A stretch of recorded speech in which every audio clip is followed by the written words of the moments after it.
두통의 4가지 유형 및 치료법. 이 글에서는 두통의 4가지 유형 그리고 각각의 치료법에 관해 알아볼 것이다. 다양한 두통에 대한 치료는 습관뿐만 아니라 각 두통의 특성에 따라 달라진다. 그러므로 두통의 유형을 우선 파악해야 극심한 두통이라는 것이 무엇을 의미하는지, 그리고 각 두통을 어떻게 가장 잘 치료해야 하는지를 이해할 수 있다. 두통의 4가지 유형 및 치료법 1. 편두통. 편두통은 오늘 소개하는 첫 번째 유형의 두통이다. 일반적으로 편두통으로 고통받는 사람들은 자신이 아무것도 할 수 없다고 느낀다. 그래서 편두통은 다루기가 힘들다. 믿거나 말거나 편두통은 유전이다. 만약 편두통으로 고통을 받는다면 가족 중 다른 누군가도 그럴 가능성이 매우 크다는 것을 의미한다. 편두통은 긴장성 두통에 이어 가장 널리 퍼진 두통이며 다음과 같은 특징을 가지고 있다. 통증은 머리의 한 부분에 나타나며 3일까지 지속할 수 있다. 통증은 보통 욱신거리는 것으로 나타난다. 그러면 일정한 방식으로 움직이면 늘어난다. 예를 들면 허리를 굽히거나 앉은 후에 일어날 때 늘어날 수도 있다. 빛이나 소음에 대한 극도의 민감도. 그러므로 어둠 속에나 침묵 속에서 휴식을 취하는 것은 기분을 나지게 해줄 것이다.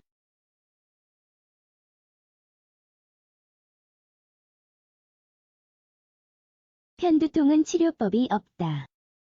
그러나 올바른 치료, 체력 운동 및 스트레스 관리 기법을 이용하면 그 빈도를 줄일 수 있다. 2. 긴장성 두통. 두 번째 유형은 주요 두통이라고도 한다. 편두통과는 반대로 긴장성 두통으로 인한 통증은 보통 머리, 자궁경부 또는 이마 등의 후두부에 나타난다. 일반적으로 긴장성 두통은 강하지 않고 메스꺼움이나 구토를 경험하지 않을 것이다. 긴장성 두통은 편두통만큼 쇠약해지지는 않는다.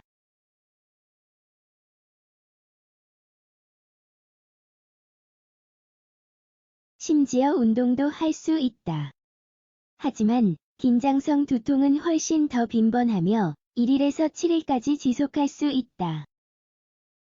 일반적으로 처방전 없이 약을 너무 많이 먹으면 긴장성 두통이 생길 수 있다.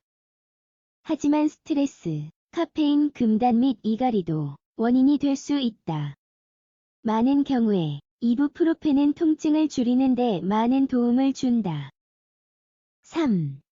만성 두통. 만성 두통은 긴장성 두통처럼 처방전 없이 약을 먹음으로써 발생하는 두통의 일종이다. 긴장성 두통과의 유일한 차이점은 거의 매일 두통이 있다는 것이다. 실제로 만성 두통을 앓는 사람은 보통 한 달 평균 15일 동안 고통을 겪는다. 이러한 것들을 예방하기 위해 너무 많은 약을 먹지 않는 것이 좋으며 최소한 복용하고 있는 약 중 어떤 것이 정말 필요한지를 평가하기 위해 의사와 상의하는 것이 좋다. 4. 군발 두통과 치료. 두통의 마지막 유형은 군발 두통이다. 군발 두통과 편두통은 같은 증상을 가지고 있지만 다음과 같은 증상도 가지고 있다. 견딜 수 없는 통증. 종종 눈 주위와 머리 측면에 통증이 있다. 코가 막히고 이따금 머리 측면이 콧물로 아프다. 해당 눈 주위에 눈꺼풀이 처지고 부어오른다. 창백한 피부 또는 붉은 피부. 군발 두통은 보통 몇 분 정도밖에 지속하지 않지만 같은 날 몇 번 통증이 있을 수 있다. 보통 이런 두통은 밤과 같은 시간에 나타난다. 종종 군발 두통의 발생은 몇 주 동안 지속할 수 있다. 이전의 두통과 마찬가지로 이러한 발병을 억제하기 위한 치료법을 고려하고 싶을 것이다. 하지만 단지 이부프로펜이나 파라세타몰로 두통을 치료할 수 있을 것이다. 이제 다양한 유형의 두통에 대해 알게 되었으니 더 잘 식별할 수 있을 것이다. 잊지 말자. 의사가 처방하는 치료만 따라야 한다.